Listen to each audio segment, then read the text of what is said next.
Welcome to Behind the Sicko, where we pull back the curtain on the unseen truth of addiction recovery and talk about things most people never get a chance to see. I'm your host, Josh Torbich. Each week, we're sitting down with people who lived it, led it, and are still learning from it today. This isn't polished, it's real, it's raw, and it's noted in the faith and hope because we do recover. So whether you're in recovery, walking alongside someone who is, or just trying to understand what healing really looks like, you came to the right place. Let's dig in. Hey, what's up, everyone? Welcome back. Another episode of Behind the Sicko. Really glad you're joining us today. Got my friend from Goldsboro in the house. I know, almost 2 hours and 15 minutes, That's but it was a bad pleasant trip. ride. Yeah, okay. Because you can go through Wilmington and they happen to have an amazing TJ Maxx.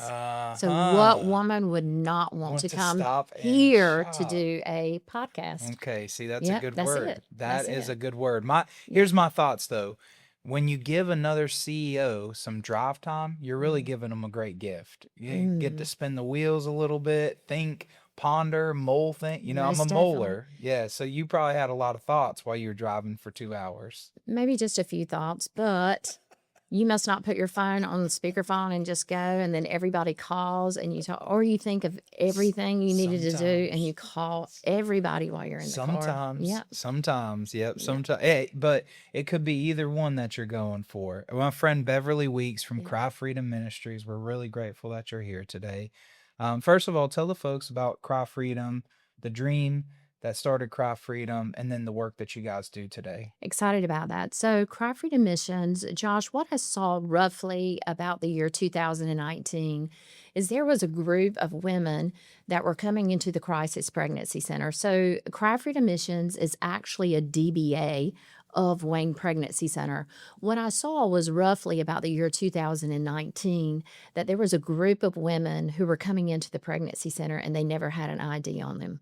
They never had an ID on them, or it was very evident they were in addiction because they had a lot of the signs like the meth sores. They would wear the same clothes over and over again.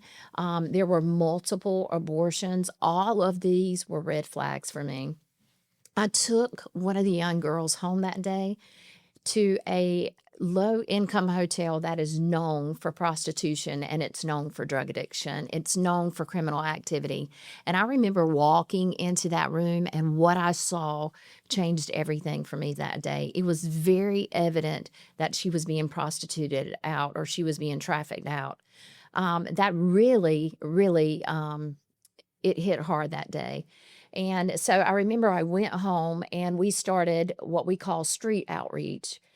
We were merely trying to go into the hotels, the low-income hotels, going out in the streets, tent city area, and we were looking for those who are either vulnerable to being trafficked or they were being trafficked.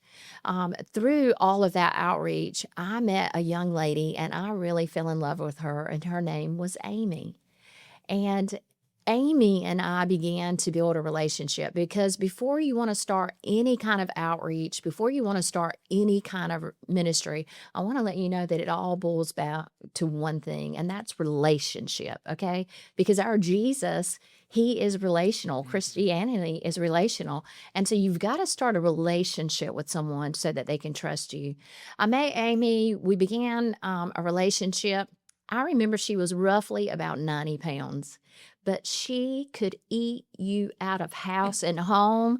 And she would say, Miss Beverly, give me some Bojangles chicken. So we would always get Bojangles chicken, and then we would sit on a park bench or sit in the park and eat some chicken. She shared with me how she's been prostituted by her mother since she was 7 years old. 7 years old. Through the conversation, building the friendship, Amy's still in the hotel and she becomes pregnant. And so at the time, my husband was working in administration at our local hospital. And the doctors there knew very well the work that we were doing at the Crisis Pregnancy Center. And so they had said, hey, you come on in and you help us deliver the baby. And so I walked into that room that day. She was so excited. She was going to give birth to a baby and name it Miracle. She had picked out a name named Miracle. But Josh, something went wrong.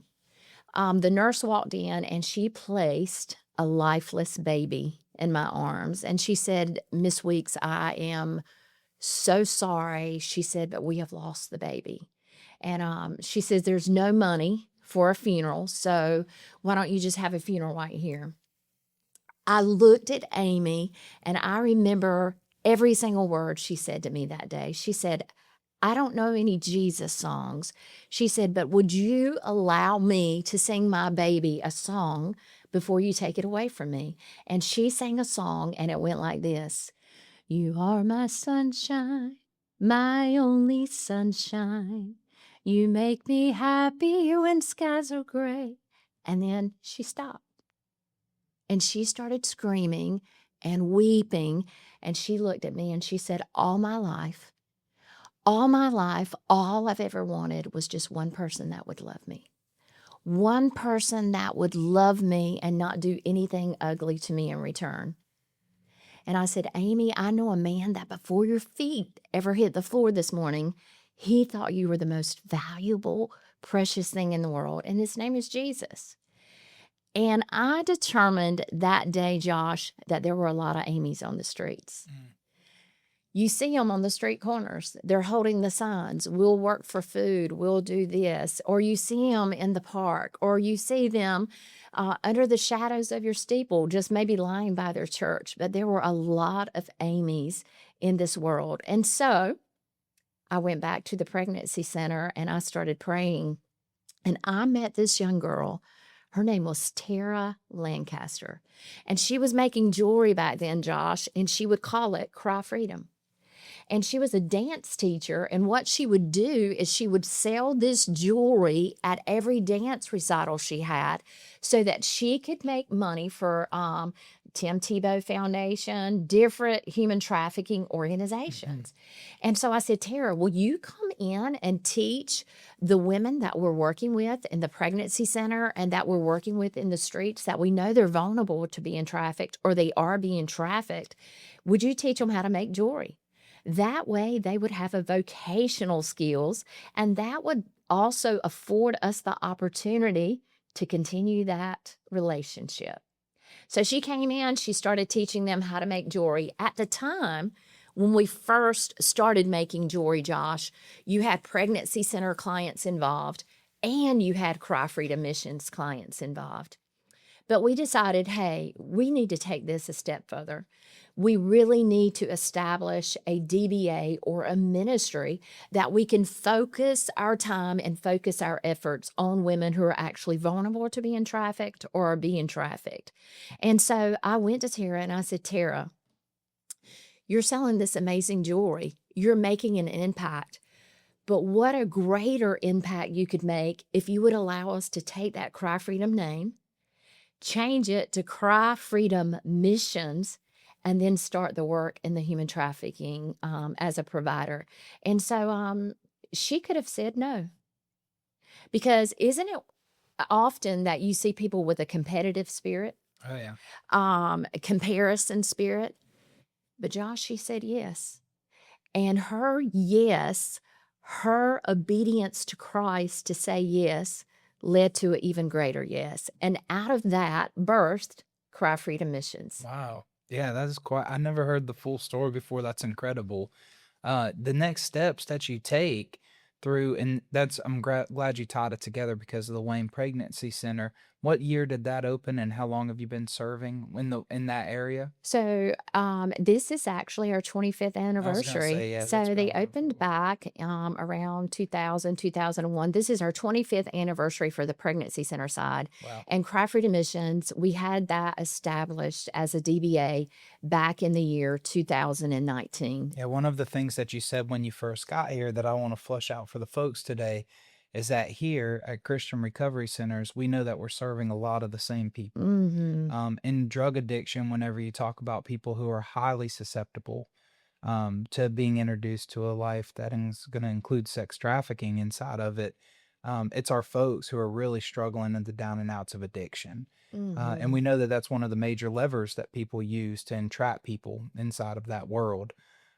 When you go through that process and you saw the vision that you just shared with us for Cry Freedom Missions, And as that lady graciously gave you the name, that is a big deal that she said, go ahead, Very. take it and use it. Did you know fully what you were getting into when you started it? Had no idea what I All was right. getting So into. talk about that. So let me tell you what happened. You are so right. We are serving some of the same clients because if you are actively in addiction, you're very vulnerable to being trafficked. Sure. Yeah, explain for the folks. Yes. So many people in addiction are having to exchange sex for drugs, for a place to stay, for food. It makes them very vulnerable to being trafficked. And what we are finding is the trafficker actually preys on people and manipulates them, coerces them, maybe makes fraudulent promises.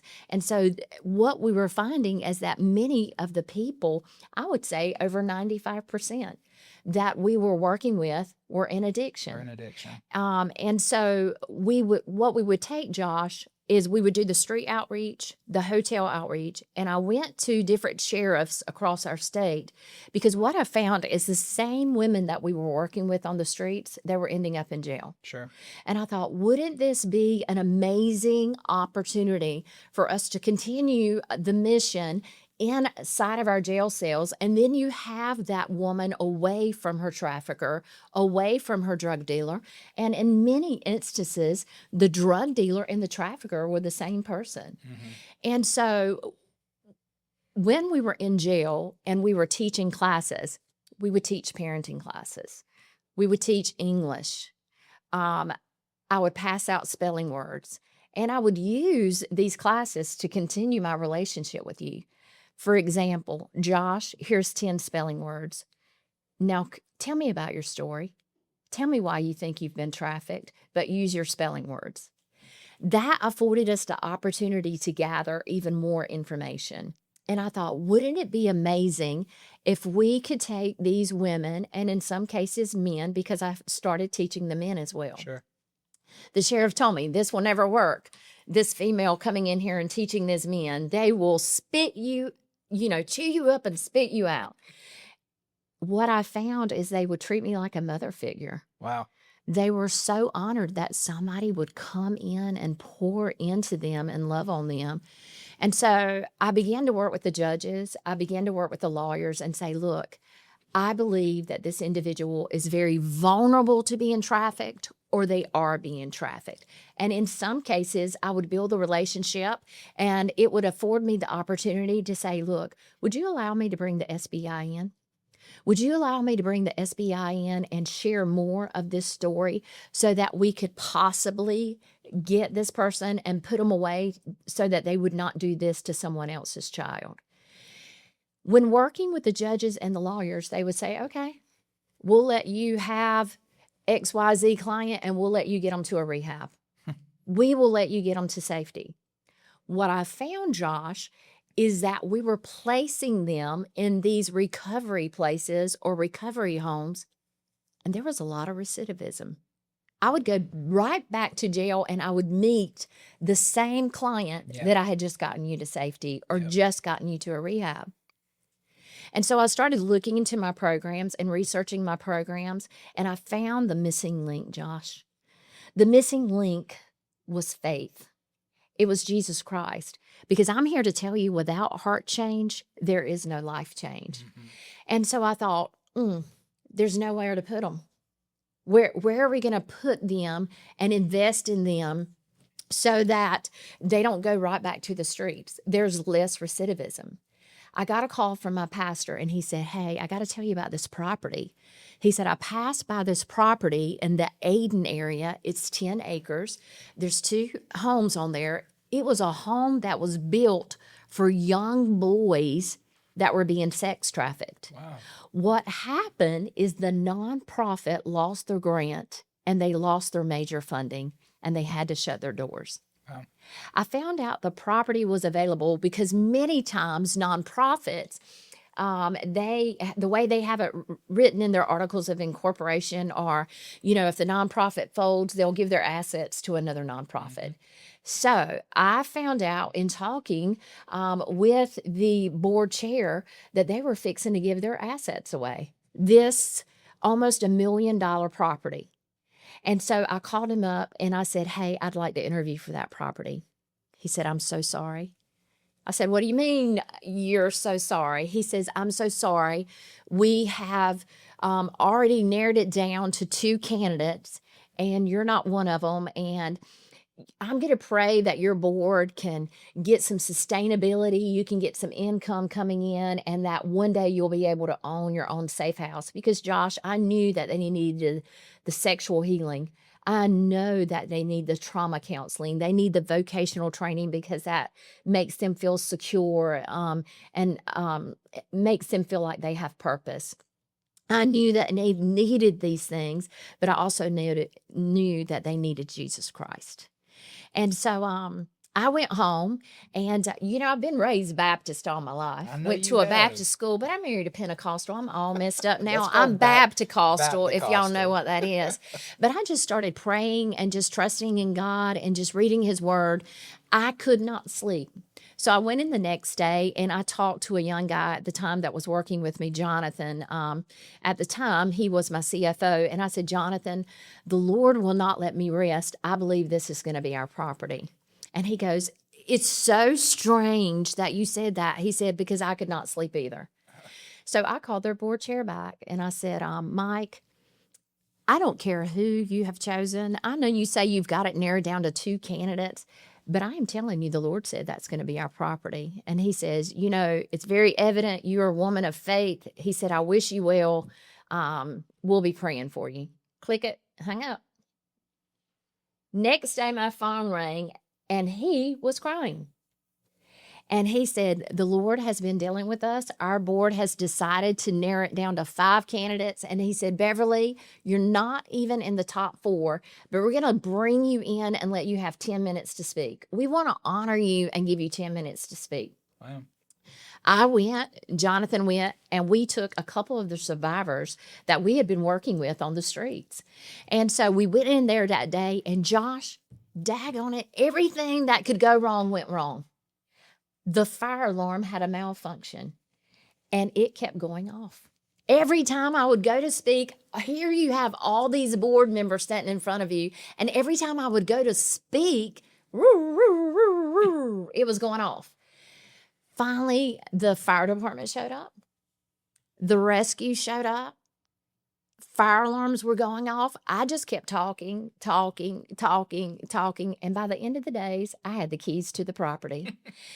Isn't it weird? Sometimes people will say, well, wasn't that just like the enemy? Wasn't that just like the devil to try to cause spiritual warfare and to try to interrupt on the process, to try to distract? See, we as Christians, sometimes we give the devil too much credit, because my answer was, if God can work through a fire with Shadrach, Meshach, and Abednego, well, my God can work through a fire alarm. Yeah. Okay. And so we opened that safe house. And so that safe house provides emergency safe house for individual. Let's say we do a sting with Homeland Security or the FBI or the SBI or with another provider like you guys or, law enforcement. We can take an individual off the streets and we can put them on the emergency side temporarily until our case management department, which is led by Miss Mary Catherine Kelly, until they can figure out, okay, what's best for you. So this is the 2 homes on the property. This is the 2 homes that are on the property. So what's going to happen is I'm just going to put you there temporarily. Mm-hmm. You're going to have case management come in, and the first thing they're going to do with you is a psychological evaluation, because you and I both know that we cannot provide care for everyone. Sometimes people are so traumatized that they really need more mental health services than what our campus and maybe possibly your campus can even provide. Yeah. And so the first thing we do is a psychological evaluation. After your 30 days are up, because we're just trying to get you stable, then we're going to look at, would we be a good fit for you? Do you think that we could love you? We could help you. We could help you get the trauma counseling, the sexual healing. And do you think that this relationship would be a good fit? Because if so, we're going to offer you then a room on our long-term side. Now, the long term side, a lot of programs are roughly about a year. We try not to put a timeline on the program. What we try to do is look at the person's maturity, their mental health awareness, any PTSD, any trauma. And then we have a program that you go through. Some people finish it in 9 months. Some people may finish it in a year. And I'm here to look at you and tell you that we have clients that it has taken them a year and a half. And so once you finish the program, we are going to guarantee you that we're going to help you find a job. That job would either be at one of our thrift shops, one of our social enterprise shops that we have, or we're going to partner with other Christian businesses. I don't know if you're familiar with C12, what a powerful Christian group of men and women all across the country. And we can partner with these individuals to try to get our survivors vocational training and to get them job skills. And hopefully it will lead to a full-time job offer. Yeah, wow. When you're navigating that process with them, talk to me real quickly about when you're helping to identify people who are currently being sex trafficked and qualifying them for that safe house. What does that process look like? You had mentioned a couple things like when you're doing a sting with the FBI. Can you tell us a story about one of those that had happened? Sure. Let me just tell you about my most recent sting.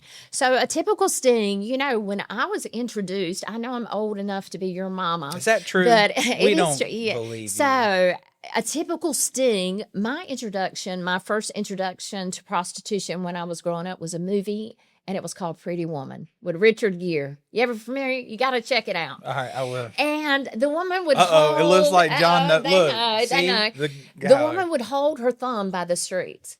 You see, prostitution, trafficking, recruitment is not done anyway like that. It's all done like this, Josh. Yeah. It's online. It's different apps. It's Plenty of Fish. It's Skip the Games. It's Facebook. Okay, so it's these dating apps. Yes, it's all these different apps. And so a typical sting for us is we get several hotel rooms at a hotel.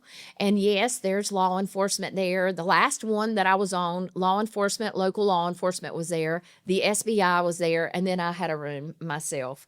And yes, there's lots of donuts and pizza there. Okay. Lots of donuts and pizza. Yeah. So what you do is you start and you're online and you're actually soliciting people for sex. Like you've created like fake accounts and you're soliciting. That's right. And you're soliciting people for sex on these different apps. Okay. And so you would have been shocked that within a 30-mile radius, just a 30-mile radius of where we were, there was over 100 people that would take the bait.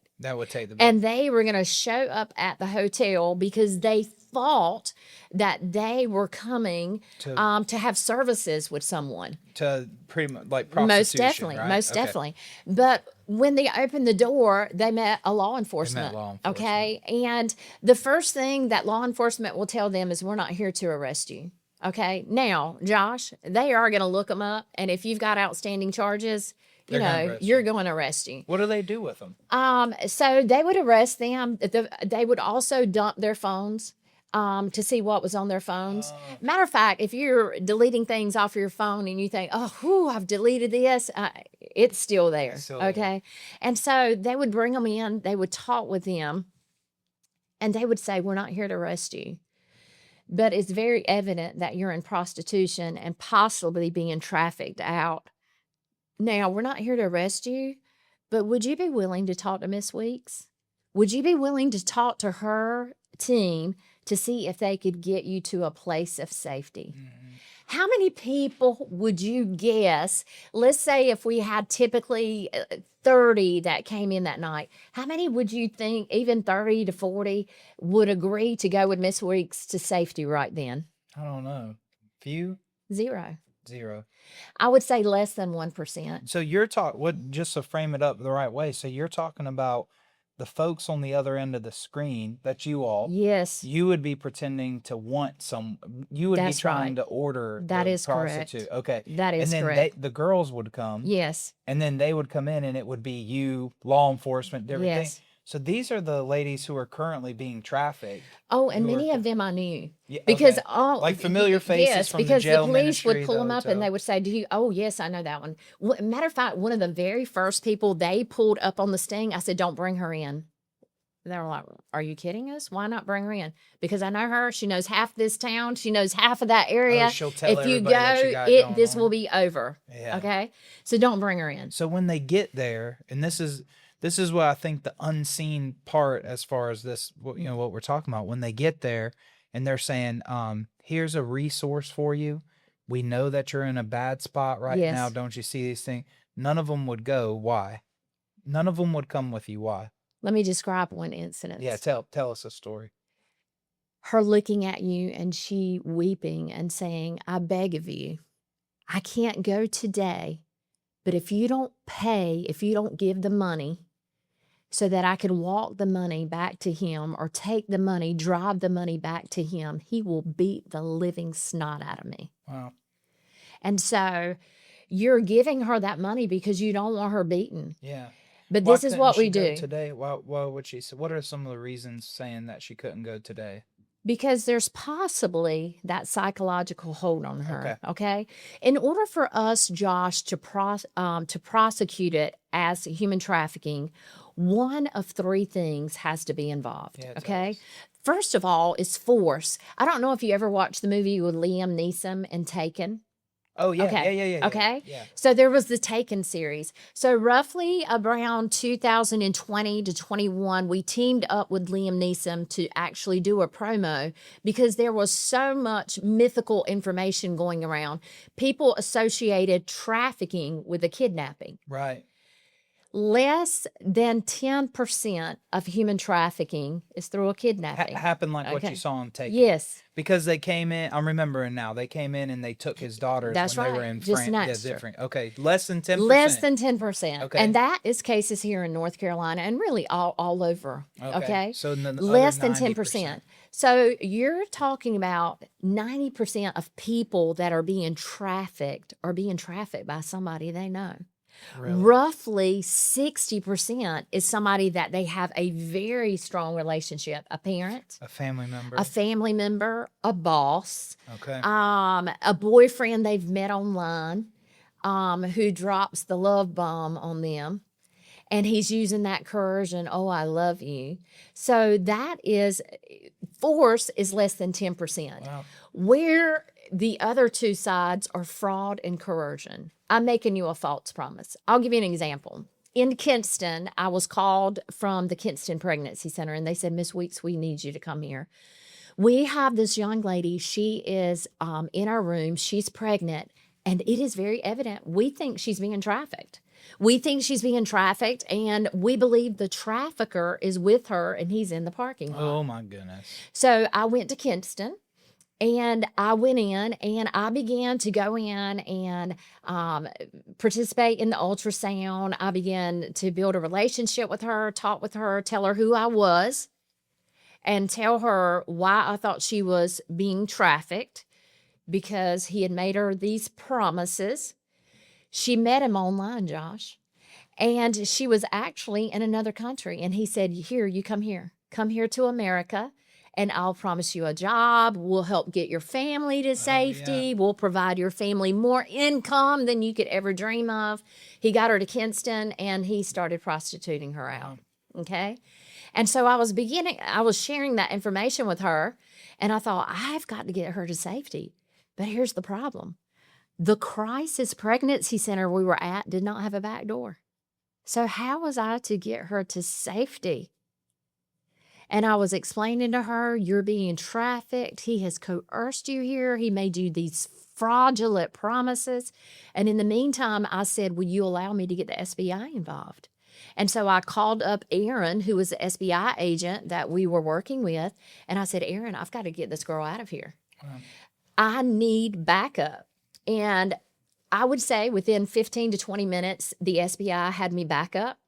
We were able to take her out of the pregnancy center. We took her right out. I told the nurse, I said, "You can tell that guy there's something wrong with this baby and we need to get a stronger ultrasound." Wow. Okay, you got to do what you got to do.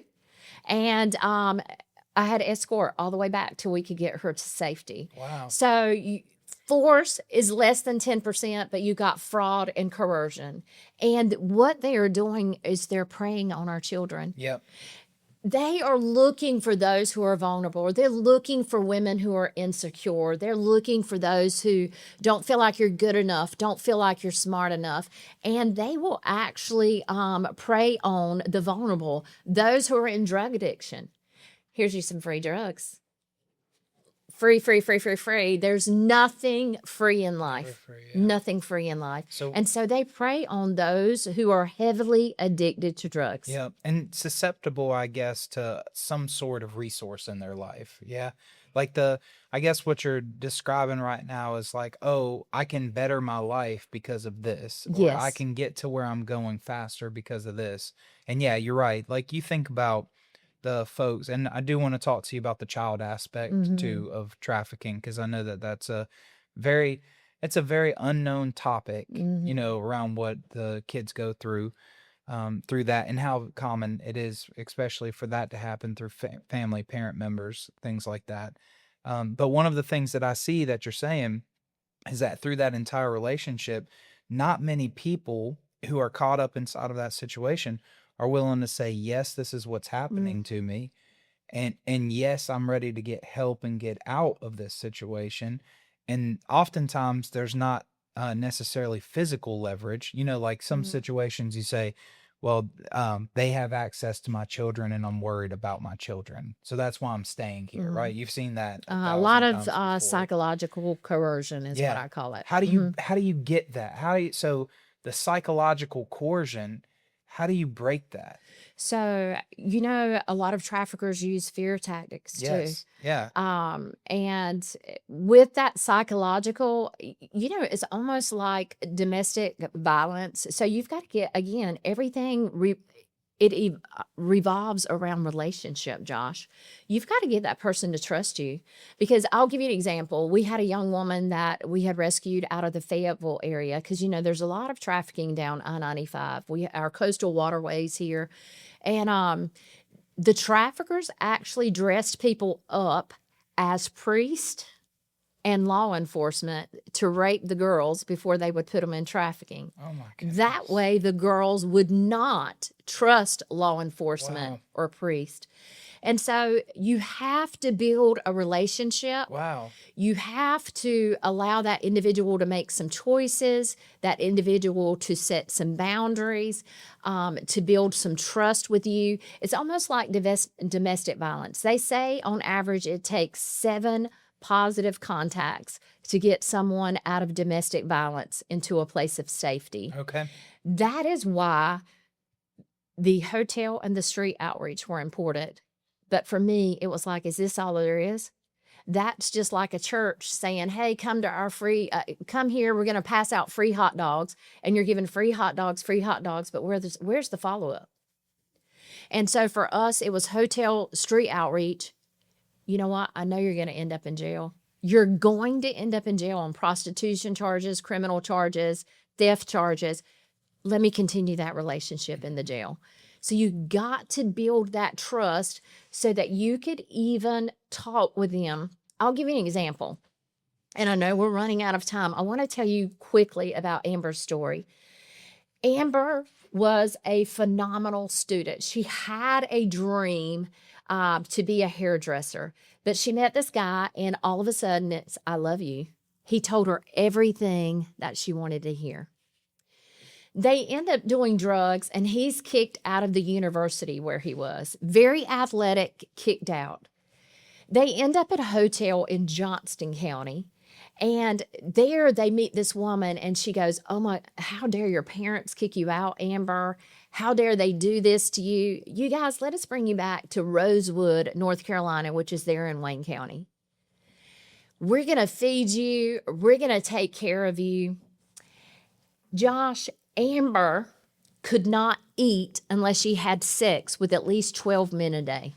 Wow. She was not afforded the opportunity to eat unless she had sex with 12 men. She ends up getting arrested. And what was so wild to me was when I was looking at her arrest record, she was charged with drug charges. and stealing. But through building that relationship with her, she said, Miss Beverly, this is why I was stealing food from Walmart. She says, I was literally starving. I had broke out the back door. Wow. I ran over to the Walmart to steal some food. And she says, I end up getting arrested. She ends up in jail. There's where the conversation, there's where it continues. And Amber and I built that relationship. And I said, Amber, would you allow me to bring Aaron, who's the SBI agent, in and us share more of your story? She says, I was being trafficked. There was a concrete room in this house. It had padlocks on it. And she described where the house was in Rosewood and told me where it was. And you know what my first thought with her was? You're being dishonest. You're not telling the truth. That's what I was thinking in my mind, because I've been to that house before. I knew people at my church that when I was growing up, they actually lived in that house. And by the way, there's no concrete room. You're lying to me. There's no padlocks on the door. Josh, the SBI, she was very, very passionate about my story's true. But this is what did it for me. This is what solidified it for me, that I felt like she was telling the truth. She says, I don't care how long you have to hold me in this jail cell. I'm begging of you, Miss Beverly, don't let them release me. Wow. Now, I'll be honest with you. I don't hear that every Thursday in jail. No, definitely not. I'm in here and I didn't do this and I didn't do that. They need to let me It's out. never, please, I beg of you, whatever you do, don't let them release me. Wow. And so I contacted Erin. Erin came over. We spoke with her. And through the conversation, I said, do you realize you're being trafficked? No, I'm not being trafficked. Amber, you're being trafficked. No, you don't understand. He loves me. He loves me. All right, Amber, he's with this couple, okay? You're being prostituted out. How much of your money do you get to keep? Oh, no, none. But you know what? He said he's saving up for us. We're going to get a place. Just everything she was saying, there was coercion, there was false promises. Did a stakeout on the house for, I would say, probably roughly about 6 weeks. The SBI came, law enforcement came, kicked in the door. Guess what we found in that house? Padlocks in the... A concrete room, padlocks on the door, and Josh, a homemade machete laying on the floor that she described to us that they would hold to her head to make her sexually perform. Wow. Her father, a UPS driver. Her mom works in a medical office. They allow me to share this story. Thank you guys for letting me always share this story to bring awareness that, guess what? This was not just a poor family that was on the streets, but this was a family well established in a church. Amber had had children before. And guess what? She got connected with the drugs. It made her very vulnerable, and she was being prostituted out. And so my concern is that electronics have become our babysitters. This has become our relationship. Mm-hmm. Electronics. And even you've got sextortion going on. You have got AI. I believe that AI can be a great thing, but I believe you're also going to see that it is going to create more and more and more issues for our children and for our law enforcement. And there's a lot of blackmail going on. Somebody coerces your child to send a nude photo of them. Mm-hmm. It's just one photo. But then they blackmail your child. If you don't send another one, I'm telling your mom, you're getting kicked out of this college. This is going to happen to you. And then it creates that cycle. And they feel so ashamed, so dirty. So I caused this. I caused this to happen to myself, to where, I'll be honest with you, when we're doing street outreach, nobody's going to run up to me and say, hey, I just want to let you know I'm being prostituted out or I'm being trafficked. Yeah. Again, it's building that relationship to say, don't you see what's happening here? Mm-hmm. And so on those typical stings, they don't go. But this is what's going to happen. I am going to give you a lipstick or a little lotion with a little bar SKU on there, which would have our phone number on there. And look, because they're watching, many times the trafficker's watching. And so you got to give them something that's discreet. Give them something that's discreet. Even a business card the size of your finger where you can just slip right here in your cleavage. You call me if you need me. And I will tell you, when they have hit rock bottom, when they have had the snot beat out of them, or they don't have food, or they have overdosed and they were dead, but they've been brought back to life, they will reach out to you and they will say, I'm ready. Wow. Because here is what I want to share with every one of you watching. If you want the healing more for them than they do, it won't work. Mm-hmm. The people coming here to see RCI, if you want the healing for that client more than they do, it's not going to work. Won't work. It's not going to work. Yeah, that's a good word. When folks get curious about this after listening to it, where can they go to find out more details? So you can go to cryfreedommissions.com. There's information on there. And I love that we get to partner with providers all across the country, just like CRCI, because Josh, it is not always healthy to keep the individual in the area. Oh, absolutely. Yeah. Let me give you this example. If you want to lose weight, you don't eat at a buffet bar. Right. Okay? You got to remove yourself from people. You've got to remove yourself from that environment. And what I love about you guys is you have partnered together. Because again, we are serving a lot of the same clients. And sometimes she doesn't need to be in Goldsboro. She needs to be 2 hours and 15 minutes away in Charlotte. She may not need to be in Charlotte. She may need to be in Goldsboro. And so we can't make an impact unless we're about kingdom business. Yeah. Nonprofits have got to stop comparing, competing, gossiping, trying to outdo this one on that. You've got to work together. It's about kingdom business. And with kingdom business, you get to make a greater impact. Yeah, you absolutely do. Yeah, so they'll go to Cry Freedom Missions, and that's with an S. With an S. CryFreedomMissions.com. We'll put it in the chat box below. And then what about folks who are currently in a situation that they know someone who needs some help? Yep.